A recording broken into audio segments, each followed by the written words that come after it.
times have changed. The world just doesn't need us anymore. The world does too need Psychonauts. 11 years is a very long time in the video gaming industry. However, great games stand the test of time, and one of those games in particular is the classic title, Psychonauts. Developed by Double Fine Studios, headed by the much-loved industry veteran Tim Schafer, Psychonauts continues to resonate with gamers young and old as a tight-controlling, uniquely designed platformer. In concert, it set itself apart from the competition by way of an interesting story filled with non-sequitur humor and great characters. Perhaps notice gigantic bear with skin where hair should be? After a very prolonged development spanning 4.5 years and even different publishers, Psychonauts finally made it to the original Xbox game console and PC on April 19th, 2005.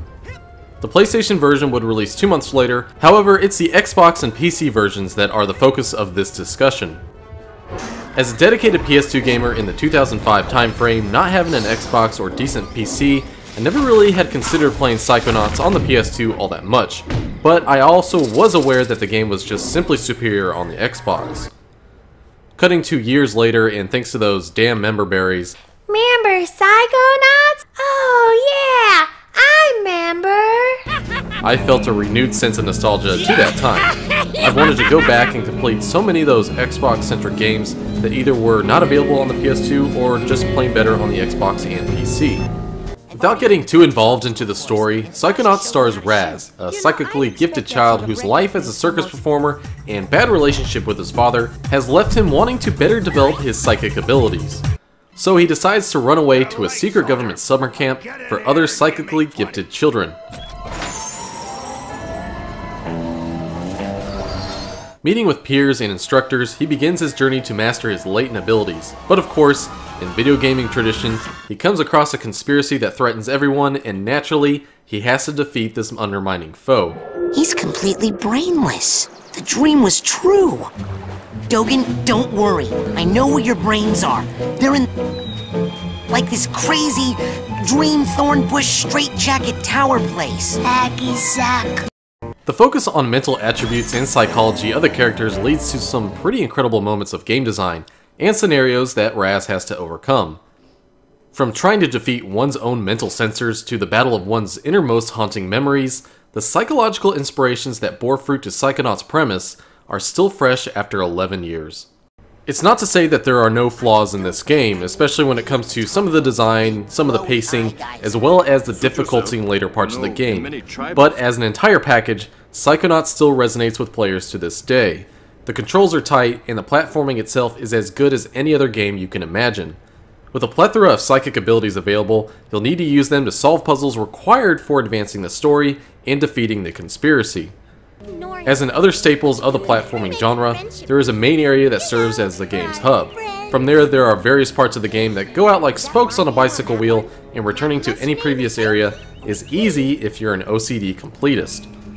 On a related note, the Steam version features Steam achievements if you're into that sort of thing. From a visual standpoint, the Xbox and its related PC version received the best graphical treatment, including then advanced shaders such as bump mapping to greatly increase detail. These features are also non-existent on the PS2 version that happens to also suffer from some FPS slowdown and higher load times. Thankfully, without an original Xbox, we can still play through Psychonauts in all the same style and grace by way of the PC version, with even higher screen resolutions and frame rates. I'll be honest, I do not know how well the retail DVD release of Psychonauts handles, even with patches, but the Steam version runs beautifully, with great gamepad support using an Xbox 360 controller. It's easily my recommended control method, but a keyboard and mouse works fine too. There are some graphical issues for users with much newer hardware and operating systems, but most of the issues are easily solvable with a quick Google search. Graphics options are relatively simple, but relatively weak computer hardware by today's standards should blow right through Psychonauts, even for 1080p 60fps performance. The actual requirements as listed on Steam are only a 1.0 GHz Pentium 3, 256MB of RAM, and a 64MB graphics card like a Radeon 8500 or a GeForce 4, which is quite paltry to put it mildly. Recent Intel integrated graphics like the Intel HD 3000 are probably fine for 1080p gameplay, and if you can't play it on PC, you can always just download it for Xbox 360 and PlayStation 3.